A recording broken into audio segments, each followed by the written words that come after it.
Oi, gente. Eu quero trazer para vocês duas notícias que parecem à primeira vista sem conexão, mas elas ajudam a compreender um fenômeno que me parece que está acontecendo na sociedade brasileira, pelo menos em termos de percepção. E a gente precisa analisar que é a percepção, e de fato as pesquisas sugerem isso, de uma diminuição do antipetismo. Mas o antipetismo não acabou. O antipetismo ainda é a força política que impulsiona o bolsonarismo e o morismo. E nós vamos analisar isso nesse vídeo também.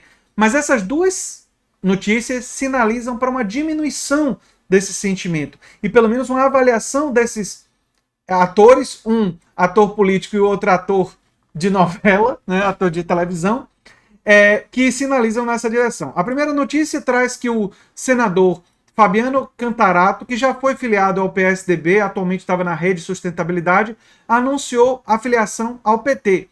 E ele fez vários elogios ao PT que eu vou trazer aqui para vocês também. E o ator Marcelo Serrado, né, que apoiou a Lava Jato, o golpe contra Dilma, declarou voto em Lula. Ele disse nas redes sociais: minha primeira, minha segunda, minha terceira via é Lula. Bom domingo a todos. Tá aqui. Nas redes sociais dele foi o que ele declarou, não é? E lembrou que sempre foi uma pessoa de esquerda, que no fundo ele estava apoiando a Lava Jato porque ele defendia, como todas as pessoas que defendem a justiça, que os corruptos sejam punidos, mas não defender os aspectos políticos da operação que acabaram ficando claros para ele posteriormente, não é? Mas enfim, esses dois episódios, né, eles mostram que a percepção das pessoas sobre o PT e o antipetismo está diminuindo. Que existe uma percepção, até pelo crescimento de Lula nas pesquisas, o fortalecimento de Lula nas pesquisas, que esse sentimento está diminuindo. Mas vamos lembrar que a pesquisa do Atlas Político, que é uma das mais confiáveis, coloca Bolsonaro, embora no segundo lugar, ainda com 30% dos votos. Muita coisa. E Moro ainda tendo um percentual significativo também.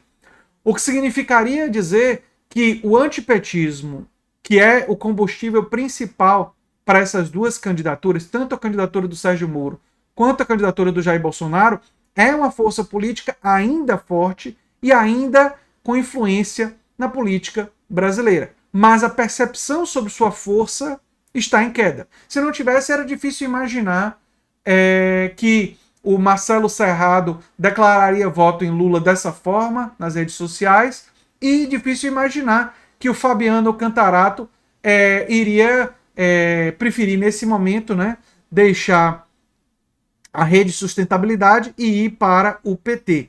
A filiação ao PT, segundo ele, vai ser efetivada em momento oportuno, e ele declarou que com a militância social e as lideranças do PT, diz o Cantarato, pretendo somar esforços para que o país retome sua trilha de desenvolvimento, pleno emprego, defesa de direitos humanos, proteção e oportunidade aos mais pobres, apoio do Estado às maiorias minorizadas, combate a todo tipo de desigualdade, investimento em saúde e educação.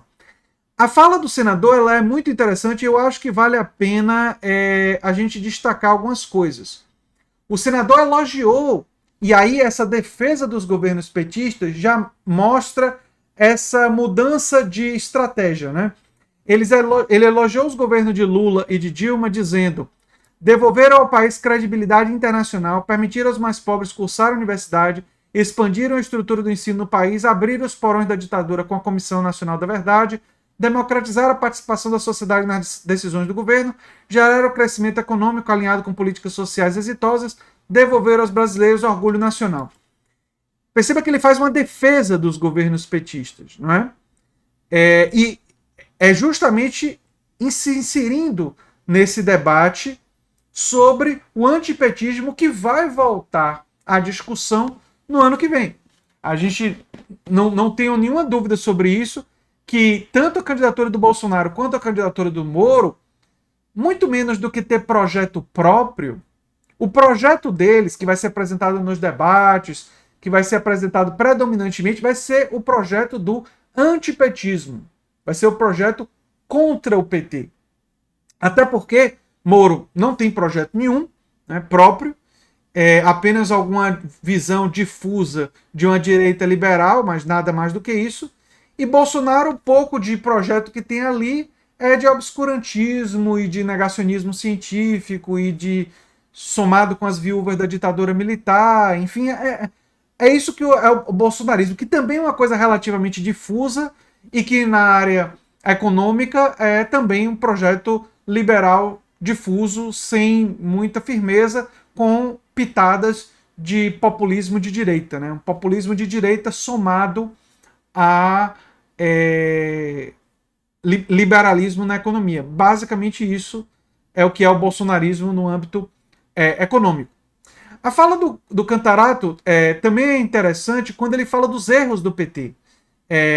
Ele fala, seus erros, se referindo ao PT, foram investigados e devidamente punidos pela justiça. Defendo que a lei vale para todos e tem que ser cumprida, doa quem doer. Seguimos junto aos brasileiros e brasileiras para, com esperança e força, vencer as trevas da ignorância que vitimaram o Brasil.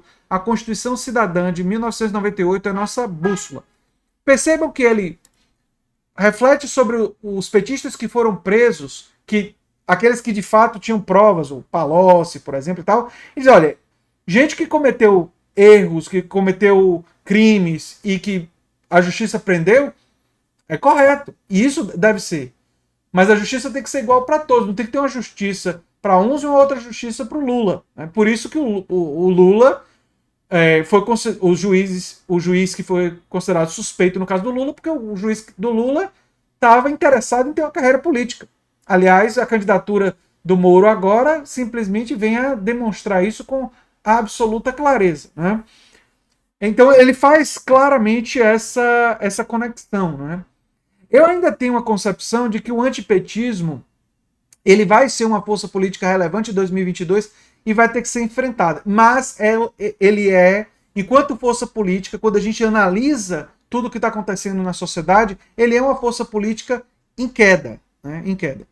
O Cantaroto ele foi eleito em 2018 como candidato mais votado do estado do Espírito Santo e ele tornou o primeiro homossexual assumido a entrar no Senado brasileiro. Né? Ele tinha sido filiado ao Partido da República, o PR, que o nomeou a candidata ao Senado em 2014. Ele desistiu alegando motivos pessoais e entre 2015 e 2018 ele foi filiado ao PSDB, mais recentemente ele foi filiado à Rede e agora ele está indo para o PT. A Gleisi Hoffmann já deu declarações públicas que caminham juntos e elogiando o senador e feliz com a chegada do senador ao PT. Eu tenho a percepção que a gente está vendo em várias notícias, essa diminuição do antipetismo. Não é? O antipetismo é uma força política ainda relevante, mas a percepção que se tem hoje é que ela está em queda. Se isso vai continuar ou não, nós vamos ter que ver como é que isso vai se processar dentro da campanha em 2022. Mas esse é um dos elementos muito importantes a serem analisados na campanha do ano que vem. Não é? Porque isso vai fazer parte central da disputa por narrativas e por alternativas do que vai acontecer em 2022. Existem, obviamente, outras candidaturas, pode inclusive surgir uma candidatura à esquerda do PT e do PDT, e uma outra candidatura mais à esquerda, pode ser que se lance, como pode ser que não se lance. Pode ser que a gente fique entre a centro-esquerda, né, e o bolsonarismo, a extrema-direita. Esse é um outro cenário que é absolutamente possível para 2022, porque diferentemente do que as pessoas pintam, né, tanto o PT quanto o PDT são partidos de centro-esquerda, né, são partidos que têm alas dentro dos partidos mais à esquerda e tem alas dentro do partido mais ao centro e outras um pouco mais à direita. Né. Isso é verdade em ambos os partidos. Né.